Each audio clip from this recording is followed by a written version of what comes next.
நம்ம வீட்டில் குலதெய்வத்தின் அருள் இருக்கிறதா இல்லையா?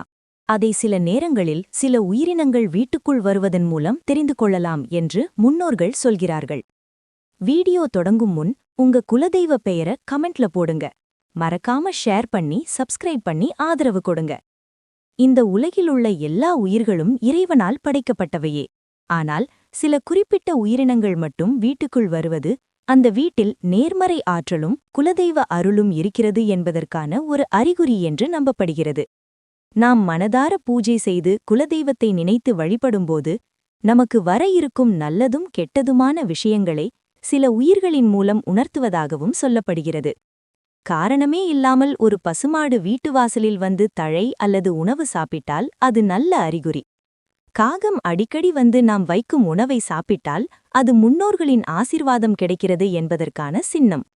நாம் ஒரு முக்கியமான முடிவெடுக்க யோசிக்கும் நேரத்தில் பல்லி சத்தம் கேட்டால் அதை பலர் நல்ல செய்கை என்று எடுத்துக்கொள்கிறார்கள். சிட்டுக்குருவி வீட்டுக்குள் வருவது வாழ்க்கையில் அமைதி சந்தோஷம் வரப்போகிறது என்பதற்கான குறியீடு. ஆந்தையை பலர் பயப்படுவார்கள், ஆனால் அது மகாலட்சுமியின் வாகனம் என்று சாஸ்திரம் சொல்கிறது. சில வீடுகளுக்கு மட்டும் ஆந்தை வருவது அதிர்ஷ்டம் வரப்போகிறது என்பதற்கான அறிகுறி. பச்சை நிற பட்டாம்பூச்சி அல்லது வெட்டுக்கிளி வீட்டுக்குள் வந்தாலும் அது வளம் மற்றும் அருள் வருவதை குறிக்கும் என்று நம்பப்படுகிறது. குளவி வீட்டுக்குள் கூடு கட்டினால் அந்த வீட்டில் குழந்தை பாக்கியம் கிடைக்கும் என்று முன்னோர்கள் கூறியுள்ளனர்.